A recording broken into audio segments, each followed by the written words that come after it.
everybody. Recording live from somewhere. This is Zach Couples with episode number 110 of the Movement Debrief. And today, folks, good morning. How are you? We're going to talk about, is spinal flexion bad? Is spinal hyperextension bad?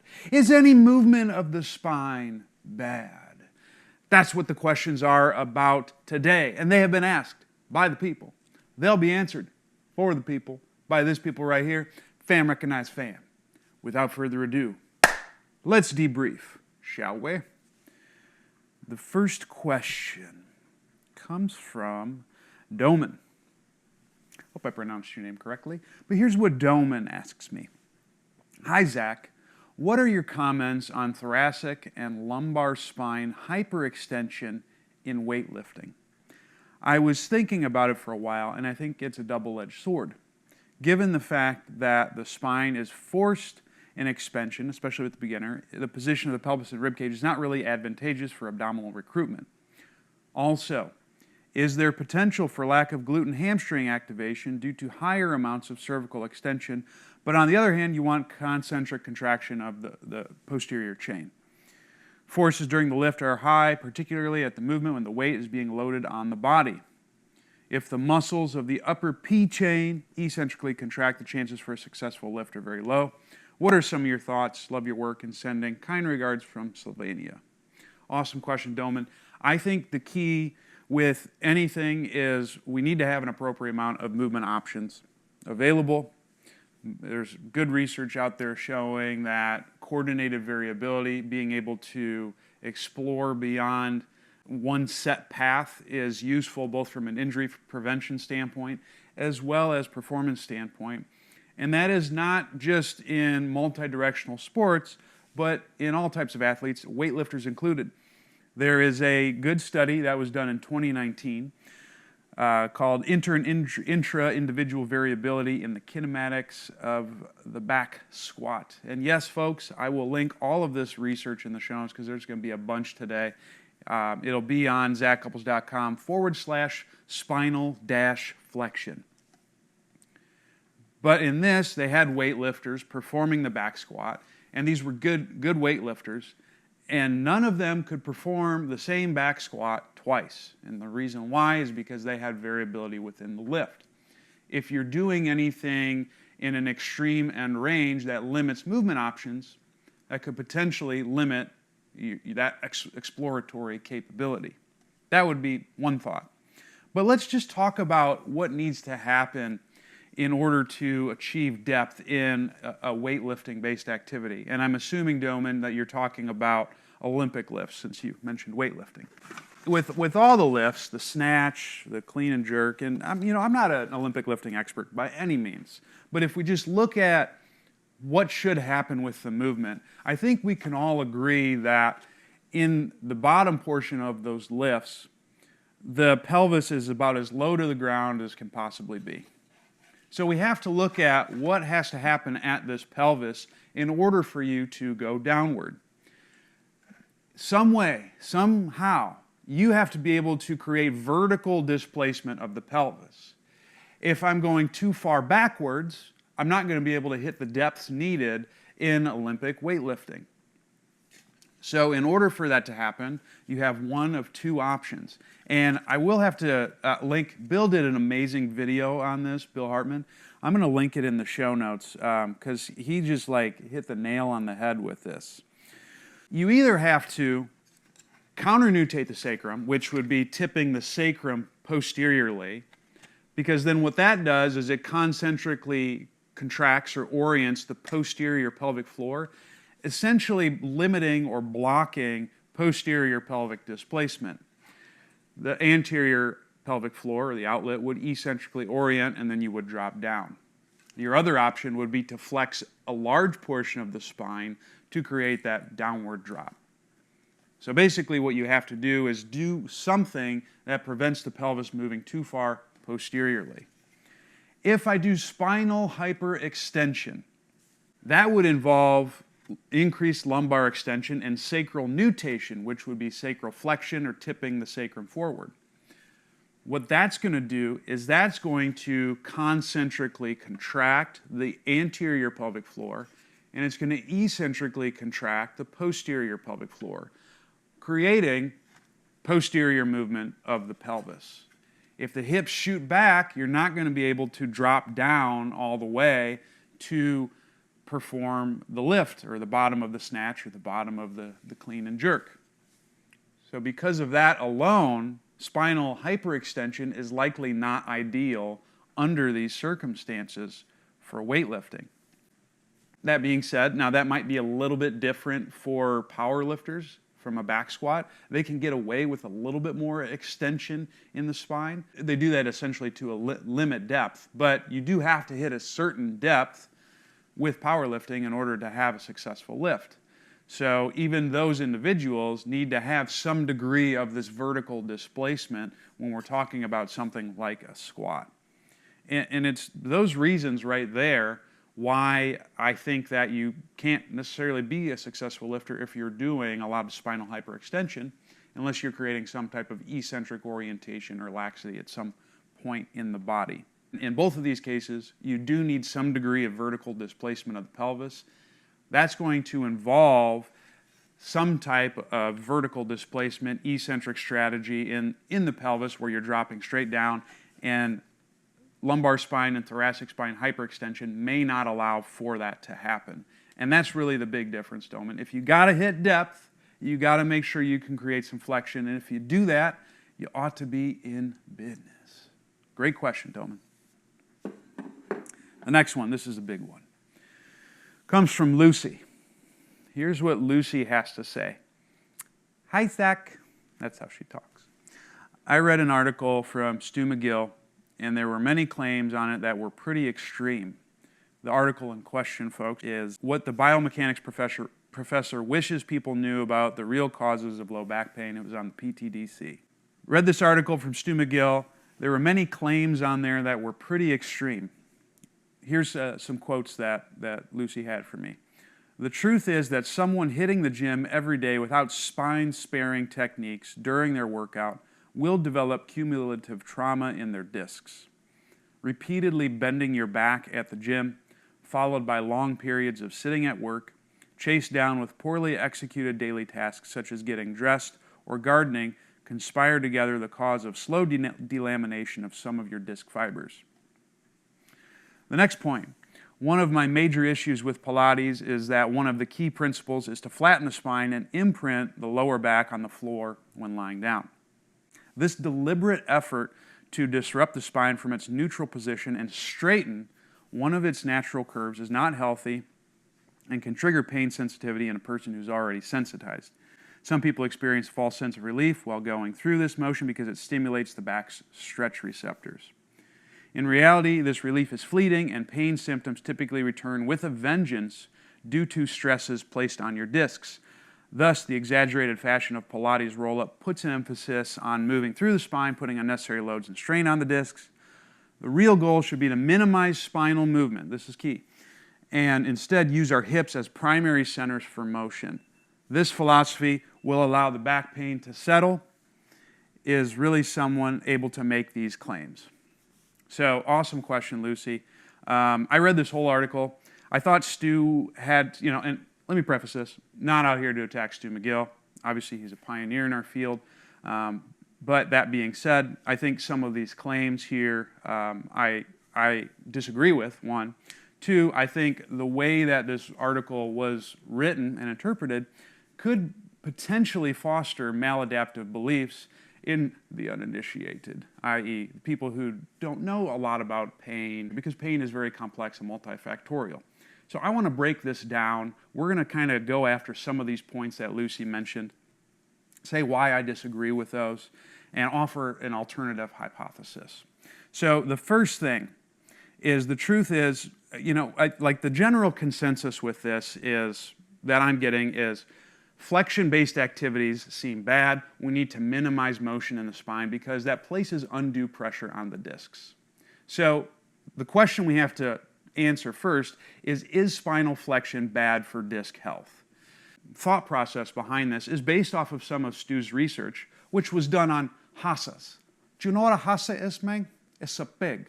I've always wanted to say that. If you got that movie, man, 10 points for you. One thing that they did was they took pig spine models and they flexed them repeatedly. Eventually the discs broke. So the thought process was there's only a finite amount of disc flexion or of spinal flexion that's allowed. And once you hit that thing, boom, you're done. So problem with that is we aren't pigs. We are not quadrupedal animals. So can we say that the way a quadruped spine interacts with flexion, does that correlate to how our spines are going to interact with flexion? I don't think we can necessarily make that leap. Another study that was really big on spinal flexion being bad was this 1980-something article, I think it was 81, by Nachemsen, where they looked at intradiscal pressures based on various positions. And we'll look at some of the newtons that go through a single disc, in particular an L3 disc on a person weighing 70 kilograms. So the most egregious was forward flexion and rotation. Flexion 20 degrees and rotation 20 degrees with 10 kilograms held. 21 newtons of force through L3. Other ones, sit-ups, 1,200. That was a pretty big one. The lowest would be supine traction with 500 newtons. And then supine awake was 250 newtons. So we have these two things basically saying, flexion might put a lot of pressure on the discs. That could be problematic. And clearly this is what Dr. McGill is talking about. But does this really play out in real life in the field? Well, I'm glad you asked. Let's look into this. First study I want to pull up is actually this awesome study that I thank you, Aline, for passing this along to me, that looked at upright weight-bearing dynamic, kinetic, magnetic resonance imaging of the spine, a review of first clinical results. So basically, what this group did was they took a bunch of individuals, they did upright MRIs, and they looked at what their spines did in a neutral position, whatever that means, a flexed position, and an extended position. Here's the cool thing, cool finding, like mind-blowing finding. And this is true of disc bulges, this is true of narrowing of the canal, stenosis. Increasing severity of focal posterior disc herniations in the neutral MRI compared with the reclined MRI was noted. So they're saying a standing upright position, they showed posterior disc bulges, which that's conventionally what is thought of flexion-based activities creating those disc bulges, problems ensue. However, the posterior disc bulges were even worse with extension, an extension standing MRI. The posterior disc herniations were less severe on flexion MRI maneuvers.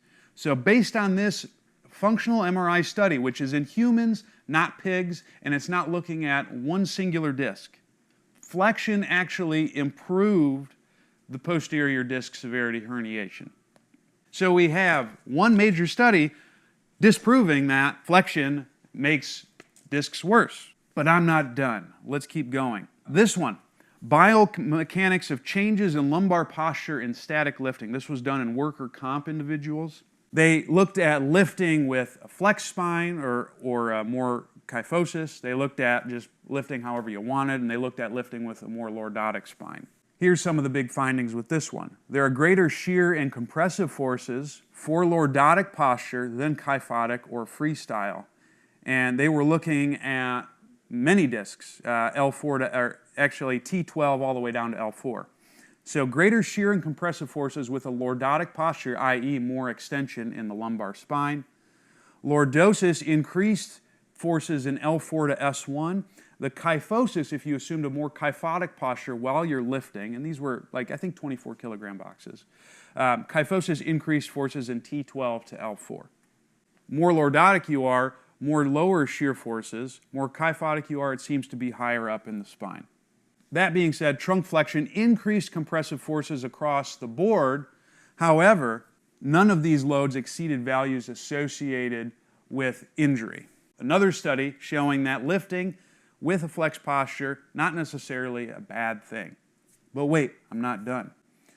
Saracini et al. This was a 2019 systematic review in JOSPT called To Flex or Not to Flex. Is there a relationship between lumbar spine flexion during lifting and lower back pain?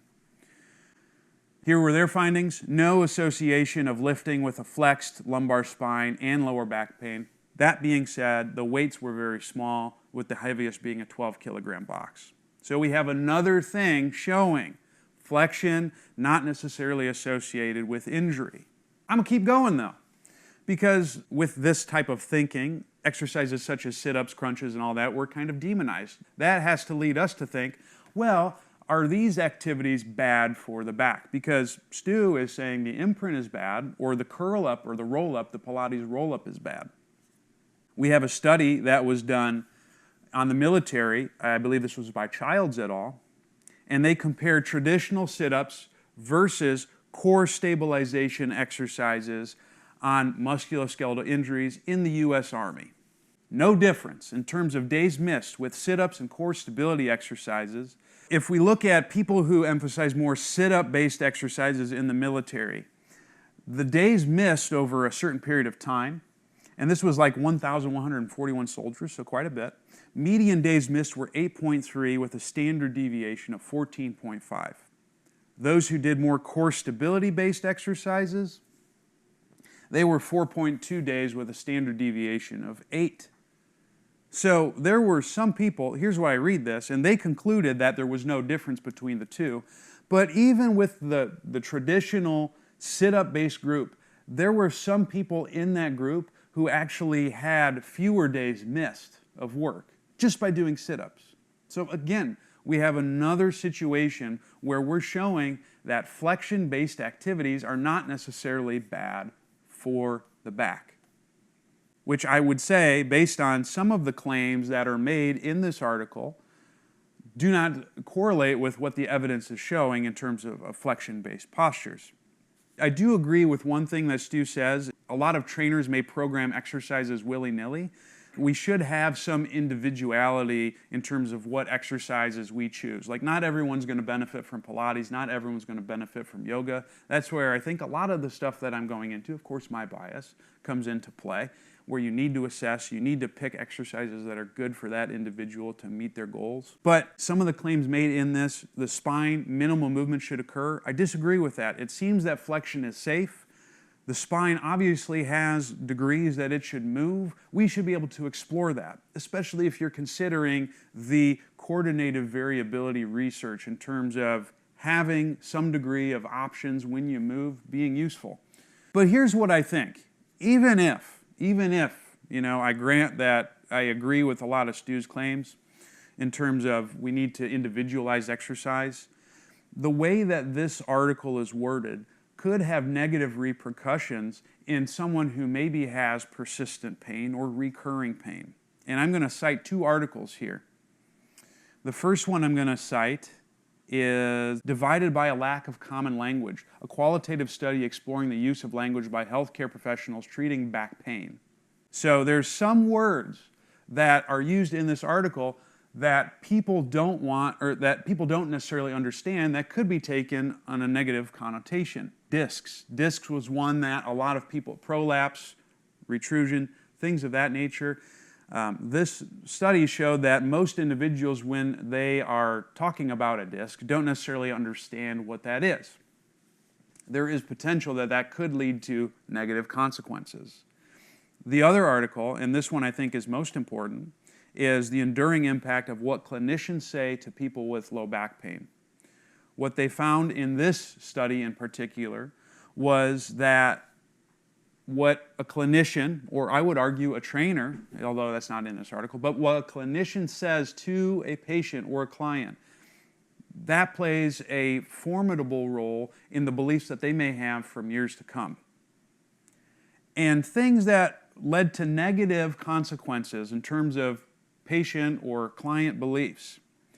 If a healthcare professional recommends to someone that they need to protect their back, or might I say, in some of the words that Stuart McGill used in this article, spare the spine, that leads to avoidance of activity, negative changes in posture, negative changes in muscle tension, and from a psychological standpoint, increased guilt, increased frustration, increased worry, fear avoidance. We know the negative impact that that has on long-term persistent pain and return to activity levels, and greater attention to the back. To me, promoting these types of beliefs leads to way worse outcomes than it would if you were doing spine-sparing activities or limiting movement within the spine. And that seems to be pretty clear based on the research showing that flexion doesn't necessarily have an increase in back injuries in many different cases.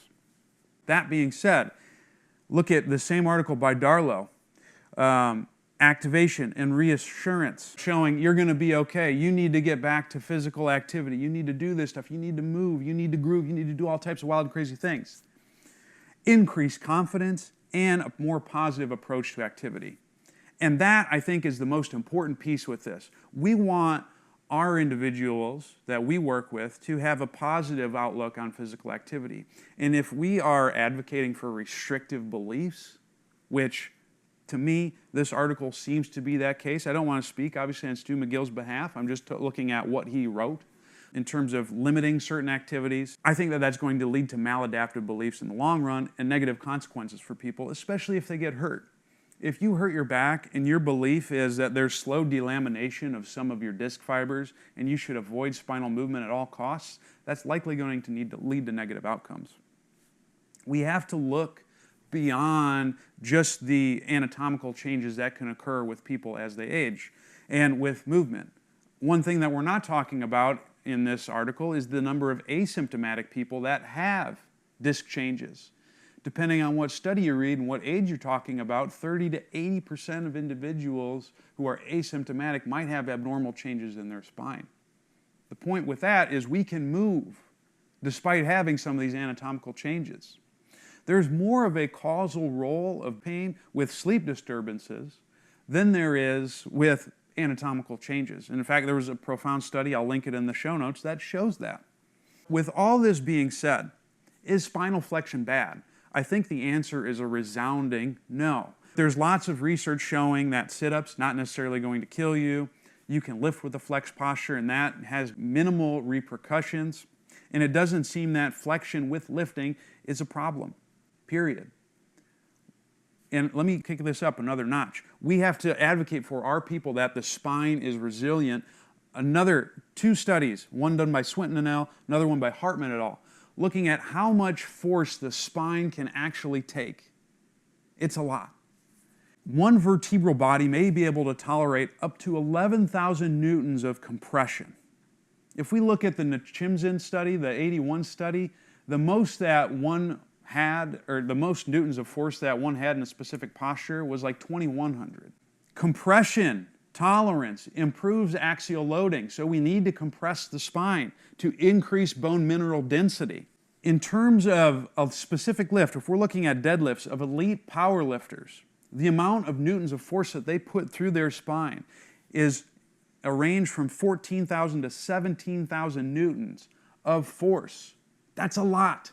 One guy put 36,000 newtons of force through his spine. The spine is resilient. The spine is robust. It has movement available. We need to explore the available ranges to move. But that being said, that doesn't mean that you can just go exercise and do whatever you want. Some people aren't ready to do Pilates. Some people aren't ready to do yoga. Some people aren't ready for a heavy deadlift. You have to prepare the body, and that's where an individualized program comes into play. That's where the coach is important. That's where the clinicians are important, because you can look at that person in front of you, let them know what is within their current movement capabilities, and program exercises accordingly. And that's where I think the things are missing. If you wanted to pick up a guitar, you can most certainly get there by looking at stuff on YouTube and playing that way, but it's probably going to go a lot better if you have a good coach guiding you along the way. And that's where our role is. Our role isn't creating fear within our people that they shouldn't move their spine. Our role is to pick the right moves within a person's capabilities and progress them so they can do whatever they want. So if they want to flex their spine under load, they should be able to tolerate that. If they want to extend their spine under load, they should be able to tolerate that. That's the key. So is spinal flexion bad? Hell to the no. Thank you. Now, if you are like, well, Zach, this sounds really, really cool. I want to be able to coach my people effectively because I'm still a little scared. I still think, they do hurt their backs sometimes when they do sit-ups. How do I coach people in that regard? Or how do I perform an assessment that lets me know what a client's movement capabilities are and are not? Well, I got an answer for you, folks, and that answer is come into Human Matrix, my seminar, because what you're going to get out of that is you will get an understanding of movement mechanics and how it works throughout the body. You're going to learn how to assess if someone has movement limitations or not, and then we're going to teach you how to create a long-term plan, not just at low levels of rehab, but at high levels of performance, that how we can improve someone's movement capabilities so they have all of the options available so you're not overloading specific tissues. And so you're allowing your clients to get to their goals faster than ever before. Locations. I would say you could come to New Jersey, but my boy Jordan, he sold it out. Madison, New Jersey is sold out, folks, but I do have some other ones available. April 4th and 5th in Atlanta, Georgia. The early bird is ending March 6th, so you want to sign up for that ASAP. Otherwise, you're going to be paying me a lot more money, which, hey, if you want to give Bigsy a little bit more money, I would appreciate that. I'm going to put it back into the website and stuff. May 23rd and 24th, Dickinson College. That one is selling like hotcakes. June 6th and 7th in Minneapolis, Minnesota. August 1st and 2nd, Boston, Massachusetts. September 12th and 13th, Montreal, Canada. October 3rd and 4th, Ann Arbor, Michigan. November 7th and 8th in Charlotte, North Carolina. Raise up. And last but not least for this year, November 21st and 22nd in San Diego, California. Please come. I continue to update it. I'm working on some big things for the pre- and post-course material so we can really enhance your learning because I get it. It's really tough to come in and you're like, there's a lot of confusing terminology and all that. I'm not sure where to start. And the other tough thing is how do I apply this with people on the back end? I'm going to help you with it. So please come to the seminar. I hope to see you at one or many. The next question comes from Eric. Eric's talking about crunching. Here's what he asks. Zach, could you do a debrief on crunches and whether they're safe or not? I have a lot of clients who want more defined abs. Is it okay to program crunch variations? Well, I'd say, Eric, based on everything that I talked about before, we can say safely that spinal flexion is safe. So crunches are probably safe. The real question, though, is are they effective for getting those defined abs? Now, I'm not a big fan of EMG studies, but I will say if we're looking at hypertrophy or things of that nature, it's probably useful to look at EMG. So I got an EMG study for you, which will be linked in the show notes. All of these studies will be linked in the show notes. So again, check out zachcouples.com. This is EMG analysis of traditional and non-traditional abdominal exercises, implications for rehab and training. So the ones that they looked at were an ab wheel rollout or a power wheel rollout, then ab wheel pike, ab wheel knee up, hanging, knee raises, reverse crunches, a crunch, bent knee sit up, and then a bunch of like ab revolutionizer crunches.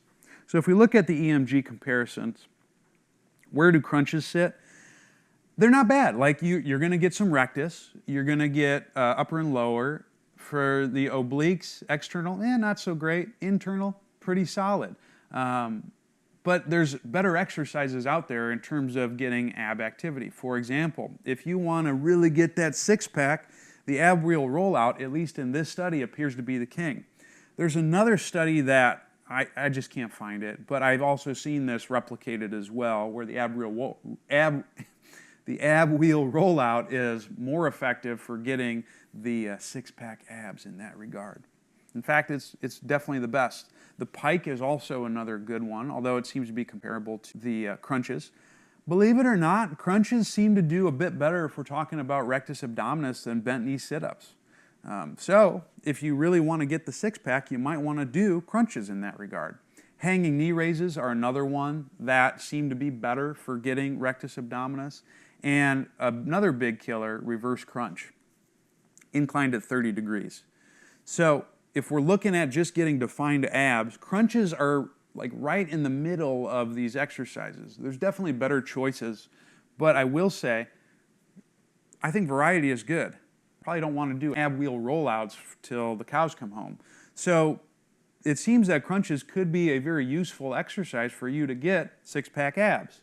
Now that being said, as we alluded to earlier, as we talked about earlier, Stu McGill says not everyone should do Pilates, not everyone should do yoga. You should individualize some of the programming.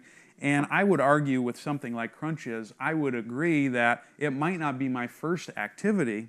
You might want to restore some movement options first before you go to them. So what does that look like? What I find with a lot of individuals is if they have movement restrictions and they do a crunch, they're going to really just hinge at one part of the spine. And it would be more the mid to lower spine. Whereas ideally, you'd like to see some uniform rounding, especially in the upper thorax, as you perform this crunching activity. So before I really program something like a crunch or sit-ups, and I have been using sit-ups a lot more, I will incorporate things that create expansion into the upper back. If you're reaching at a 0 to 60 base range, if you look at the study that was done by Ludwig et al. 2009 in terms of humeral elevation, there's less scapular upward rotation there, which is going to eccentrically orient or stretch the upper back muscles. So reaching in those low positions can allow you to get more air upstairs. On the flip side, if you really need to get air into the upper parts of the thorax, same study by Ludwig et al., if you reach from 120 and beyond, that's maximally increases scapular upward rotation. That's going to eccentrically orient the rhomboids. If you eccentrically orient the rhomboids, which attach from C7 to T5, you're going to get more expansion up in that area. So a good rule of thumb is to either reach low, 0 to 60, or to reach high, 120 and beyond, to really get expansion back there. Once that person has demonstrated adequate expansion, and a good test to look at might be full shoulder flexion, then you can probably get more out of your crunches that way as opposed to just going right into a crunch, just because of the lack of uniform flexion or expansion that would be achieved in that regard. So that's usually when I would go to something like this. Making sure someone has the ability to expand into the upper thorax before programming a crunch. But is a crunch going to kill you? Probably not. Clearly, based on the stuff that I talked about with spinal flexion being bad, it seems that it could be a useful activity. And if we look at EMG comparisons, because I get it, you peeps want abs, they want to look ripped and all that. It's really kind of in the middle of the road in terms of ab exercises, but it gets more activity of the rectus abdominis than a lot of other moves. So crunches are safe. Just make sure that they have some movement options upstairs before you go and program them. The last question comes from Cynthia, my homegirl. Would you recommend crunches or spinal flexion for someone who has had a fusion at L4, L5? I desperately need to strengthen my core, but how is it possible when I'm told no BLTs? Can't eat them sandwiches. So commonly after a spinal surgery, no bending, lifting, and twisting are recommended for a certain amount of time. Now, I actually did a little bit of some research before I did this debrief on is there any merit to the spinal precautions or where did they come from? And surprisingly, there haven't been any studies showing whether the precautions do protect the spine or whether they're needed.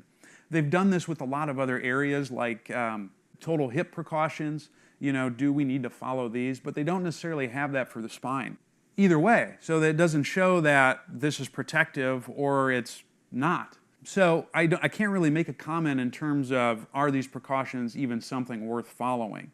That being said, everything, all tissues are going to heal. Your spinal fusion is going to heal over a certain period of time. We can safely say that most tissues in the body are going to heal in about 3 to 6 months. Disc injuries take a little bit longer. It's more on the 7 to 9 months. Depending on how far out you are, you should be able to bend, you should be able to lift, you should be able to twist after these time periods. That's something obviously I would check with your doctor, but I can probably safely say for most people, after a year post-surgery, you should be able to bend, lift, and twist safely and confidently. Now, that being said, does that mean that you should go to crunches right away and get ready to get them six-pack abs? Probably not. What needs to happen is a graded amount of activity that's safe and within your tolerance.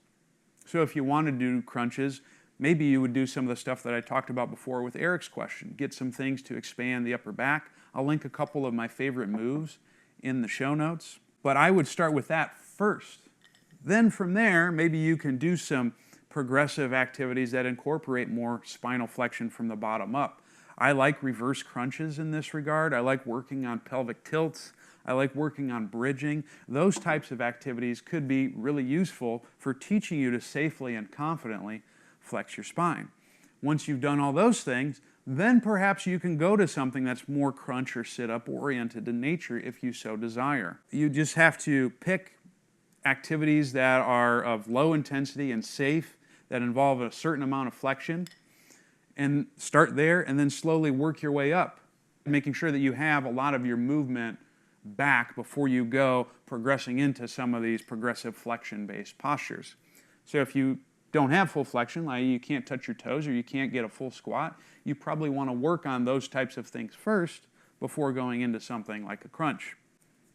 And if you go to my YouTube channel, there's tons of great squat progressions that you could take yourself through. I'll link some of my favorite in the show notes. Cynthia, you'll have a gang of things that you could possibly try. And I would make sure that you at least have a pretty good squat, you have a pretty good toe touch, and you can get your arms fairly close to completely overhead, 160 to 180, before trying some type of crunch activity. But you don't have to necessarily do crunches to get abs or do flexion to get abs if you want. Planks are pretty solid. As we saw before, ab wheel rollouts are really good activities to get the abs. Of course, assuming that you are keeping a good position in your ventral cavity. If you're doing a plank and your belly button is damn near touching the floor, probably not the best move. And again, that's where some coaching can come into play. I did a good post the other day, which I'll link, on stacking. If you can keep your thoracic and your pelvic diaphragm stacked atop one another, that's going to maximize ab activity during a lot of these moves. So making sure you create some type of posterior tilt, getting a nice exhale, that puts your spine in a really good position to maximize the ab activity, and it minimizes the amount of stress you might be putting in your back as you go perform some of these moves. Going through a full squat and a full toe touch should allow you that ability to create a stack. So to summarize your question, Cynthia, bending, lifting, and twisting at some point should be able to be performed after a fusion. Consult with your doctor, of course, but at least after a year, these precautions should be lifted. That would make certain that you should be able to do some type of crunch and things like that. That being said, you want to make sure that all of your motion is back first before attempting something like that, i.e. you should be able to create as much flexion as you possibly can. What does that look like? Can you touch your toes? Can you achieve at least a parallel squat or below? If you can't, you probably want to work on activities that focus on that. Once you have that, then you can progressively do more spinal flexion-based activities in order to help you with that. Exercises that I like would be reverse crunch activities. Rolling is an awesome way of getting that. Anything that creates flexion in that area. Once you have those two things, crunch till the cows come home. As long as you feel good, you're not getting pain after this activity, and if you do that, you ought to be in business. And I think that's a good stopping point for us today. Awesome question, though, Cynthia. If you want to learn more, well, first off, thank you all for tuning in. I kind of like this Saturday morning thing, so maybe I'll keep up with this. We'll see. I don't know. But if you want to learn more from your boy, Big Z, here's where you can find me. Go to zachcouples.com. Subscribe to my newsletter while you're there. You'll get a free course on a lot of movement foundations, which I'm going to be updating shortly. You'll get a free acute chronic workload calculator. You're going to get 5 hours of talk regarding pain, regarding breathing, all types of cool stuff. And you'll get free goodies from me every Friday. So sign up for that. I offer 3 services. Perhaps you're one of these people who want to get back to crunches and you don't know how to progress yourself. Well, what we can do is I can take you through a movement consultation, which looks at your movement capabilities, and then we can program activities to improve your movement skills so you can get back to this kind of thing, so you can really get them defined six-pack abs.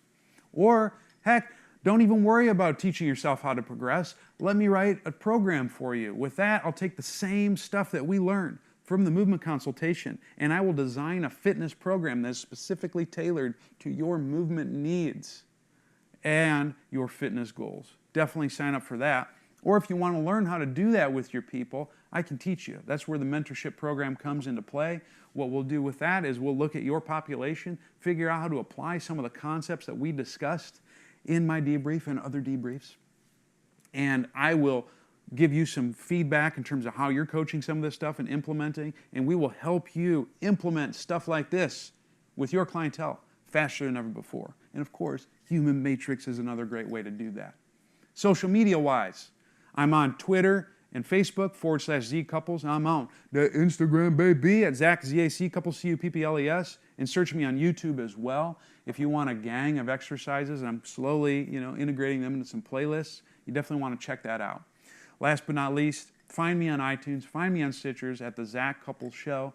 Because guess what, folks? There's 109 other debriefs, and the beard, I've been taking a little bit of collagen with my coffee, so the beard wasn't always this fresh. You probably want to go ahead and listen to me on iTunes and Stitcher instead. Please leave a review while you're there so we can help the fam grow. Thank you for tuning in. You've been a beautiful, sexy, outstanding audience. I hope you keep it real, but not to the extent where things go wrong. Stay hungry, stay learning, stay moving, and I'll see you next time. Deuces.